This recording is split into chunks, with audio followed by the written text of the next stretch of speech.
அன்புள்ள மேஷ ராசி அன்பர்களே வணக்கம். இந்த வார ராசி பலன். மேஷ ராசினருக்கு ராசியில் சூரியன், புதன், 2இல் சுக்கிரன், 3இல் குரு, 5இல் கேது, லாபஸ்தானத்தில் ராகு, விரய ராசியில் சனி, செவ்வாய்.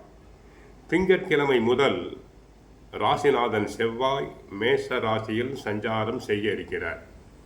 ஆகவே தாங்கள் செய்ய வேண்டியது முன் கோபத்தை குறைத்தல் வேண்டும். ராசியில் சூரியன் உச்சமடைந்திருக்கிறார், அக்னி கிரகம். திங்கட்கிழமை முதல் செவ்வாய் ராசிநாதனும் ராசிக்குள் வருவதால் அளவுக்கு மீறிய கோபம் வரும். கோபத்தை கட்டுப்படுத்துதல் வேண்டும். கணவன் மனைவி பேச்சு சுமூகமாக சாந்தமாக இருத்தல் வேண்டும். குரு 3இல் இருப்பதால் பண விஷயத்தில் சற்று கவனமாக இருங்கள்.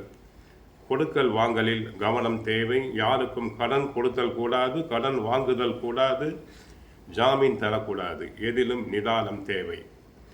கணவன் மனைவி இடையே விட்டு கொடுத்து செல்ல வேண்டும். ஏனென்றால் ராசியில் உள்ள சூரியன் செவ்வாய் 7ஆம் பார்வையாக கலஸ்திரஸ்தானத்தை பார்க்கிறார். கணவன் மனைவி விட்டு கொடுத்து செல்லுதல் வேண்டும். தொழில் வியாபாரத்தில் கிடைக்கும் வாய்ப்புகளை பயன்படுத்திக் கொள்ள வேண்டும். தொழிலில் இந்த நேரத்தில் 7.5 சனி நடைபெறுவதால் அகலக்கால் வைத்தல் கூடாது, தொழில் விஸ்தரிப்பு கூடாது. தொழிலாளர்களை தாங்கள் அனுசரித்து செல்லுதல் வேண்டும். தொழிலாளர்களை பார்ட்னர்ஸுக்குள் பிரச்சனைகள் வரலாம். இணக்கமான பேச்சு தேவை. வியாபாரிகள் சற்று கவனமாக இருத்தல் வேண்டும். இல்லாவிட்டால் நஷ்டம் வர வாய்ப்பு உண்டு.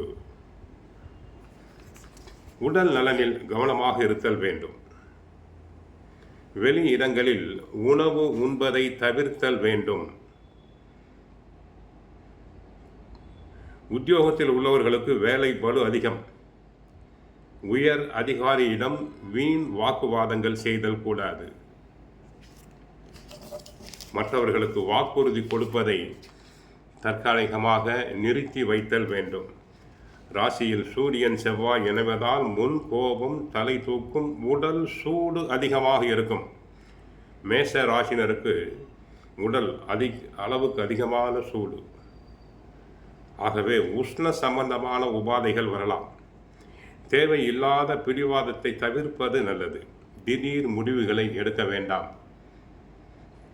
விரய ராசியில் சனி இருப்பது பிரச்சனைகளை வரவழைக்கும். அதிக வெயிலில் அலைய வேண்டாம்.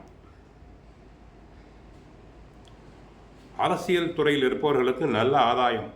சூரியன் சாதகமாக இருப்பதால் அரசியல் துறை அன்பர்களுக்கு நல்ல லாபம். நினைத்த காரியத்தை பிடிவாதமாக செய்து முடிப்பீர்கள். அரசு வழி ஆதாயம் தரும்.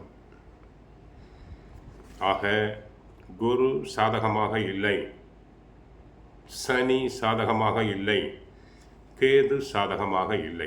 இறை வழிபாடு அவசியம். தினமும் பகவத்கீதை ஒரு சர்க்கம் படியுங்கள். கஷ்டங்கள் அனைத்தும் குறையும். வாழ்க வளமுடன். ஹரே கிருஷ்ணா, ஹரே கிருஷ்ணா.